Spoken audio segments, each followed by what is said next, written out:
You are listening to episode 1 of the Romance Class podcast. This is a reading from romance novel Fall Like Rain by Filipino author Ana Tejano.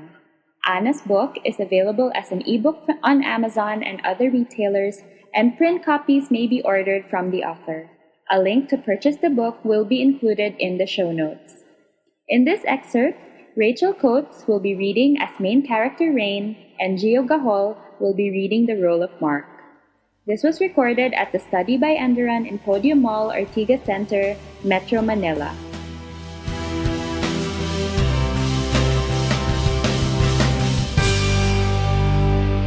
Fall Like Rain by Ana Tejano. Mark didn't look too different from the last time we saw each other, but he also wasn't quite the same.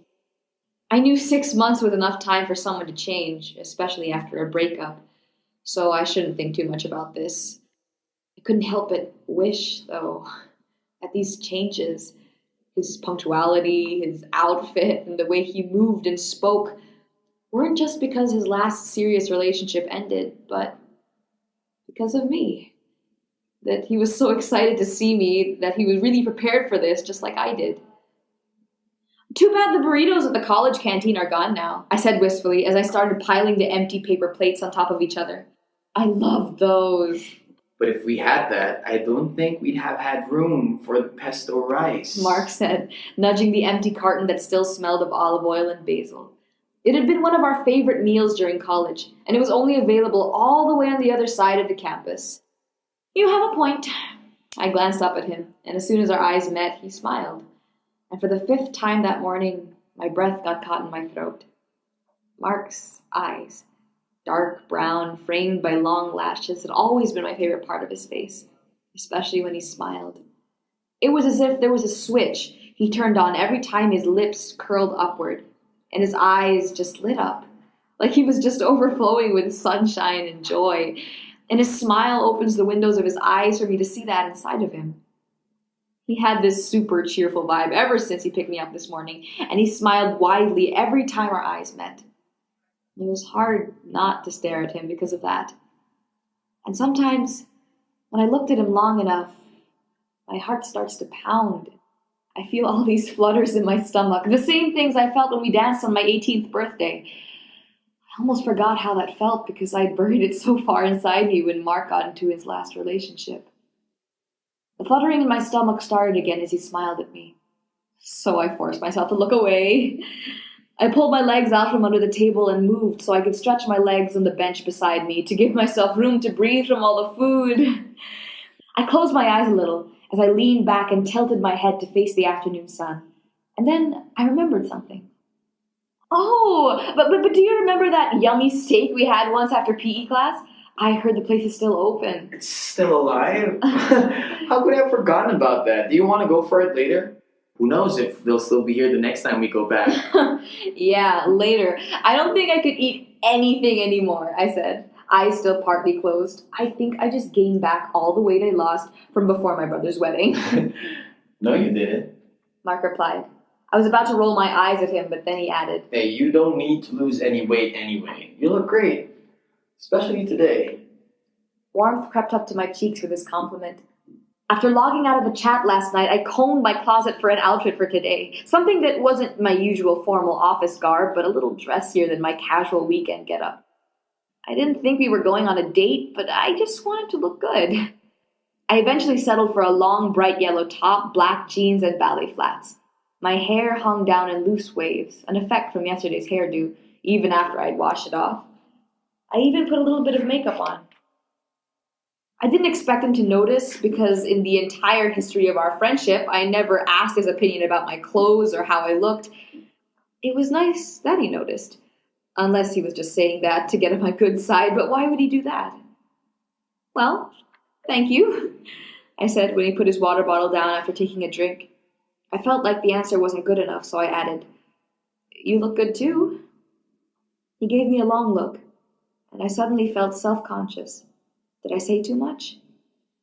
I'm so glad the weather's really good today, too. I mean, it would have been a bummer if it rained, I babbled, avoiding his gaze. To my relief, Mark laughed. You, of all people, should love the rain. being named after it. I wrinkled my nose. I just happened to be born on a rainy day in the summer, remember? It doesn't mean that I have to like it. I know, and I've always thought that was cute. He said. I finally looked at him, and as expected, he smiled again. I'm really glad to see you today, Rain. This time, I didn't feel embarrassed. Me too. Thanks for coming with me.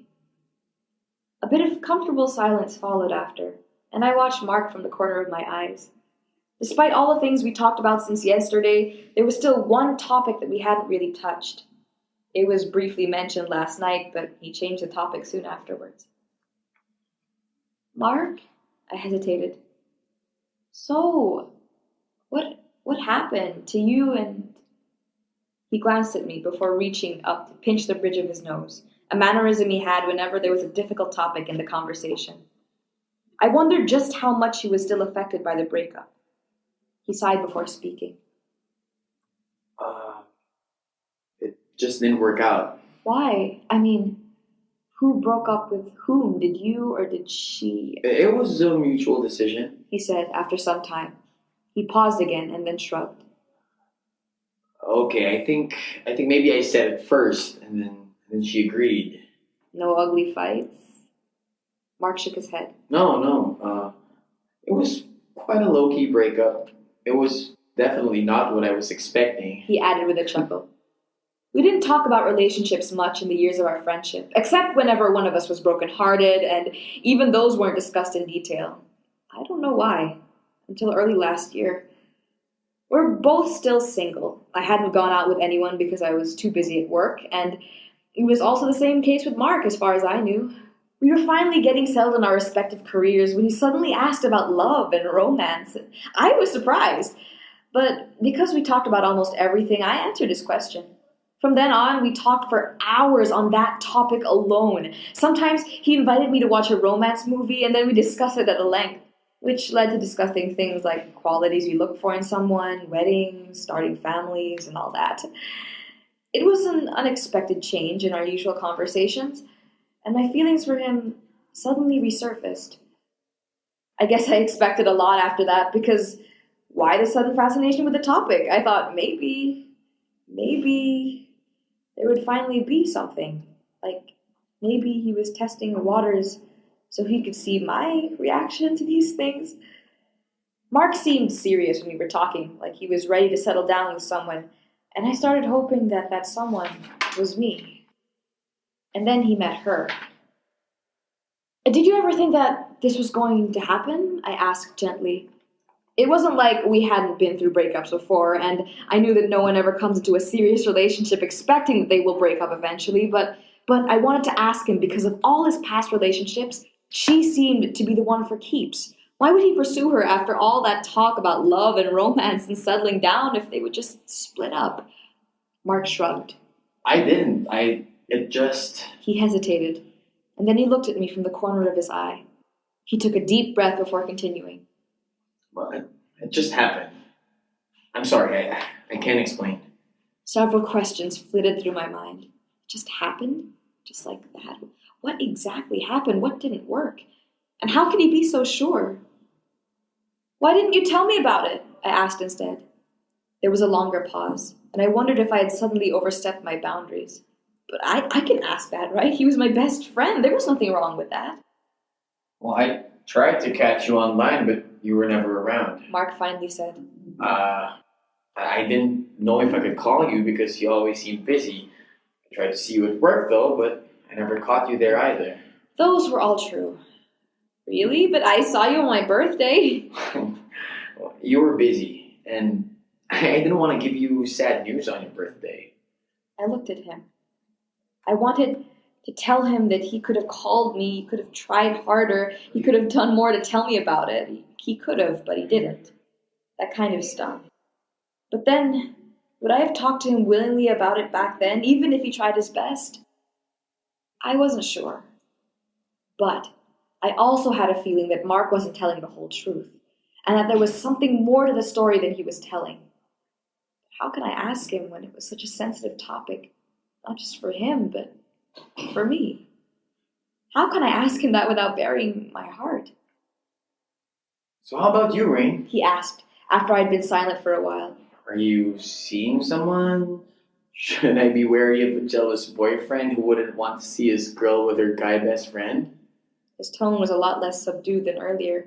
What? No, I shook my head emphatically. Francis' face flashed in my mind and I resisted the urge to laugh. I realized that I never got to talk to Mark about Francis, but it didn't seem necessary because it wasn't really serious anyway. Really? Yes, really. I don't believe you. There was a strange twinkle in his eyes when he said it, one that made my stomach jump just a little. I don't know if I should be flattered or insulted by that, I said, rolling my eyes. The last serious one was that guy in college, and you knew about him. There's no one at the moment. I realized I was babbling again, so I forced myself to shut up before I further embarrassed myself. Good thing, too, because I almost missed what Mark said next. Oh, then that's good. What? What do you mean by that? Mark just smiled. To my surprise, he stood up, walked to my side, and held out his hand. Come on, let's go for a walk before we go home.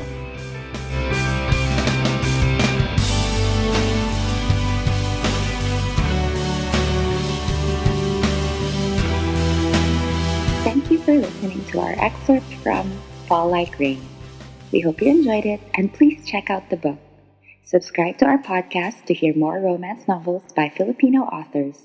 Visit romancepodcast.com to find out more about what we do, and romanceclassbooks.com to find more of our books.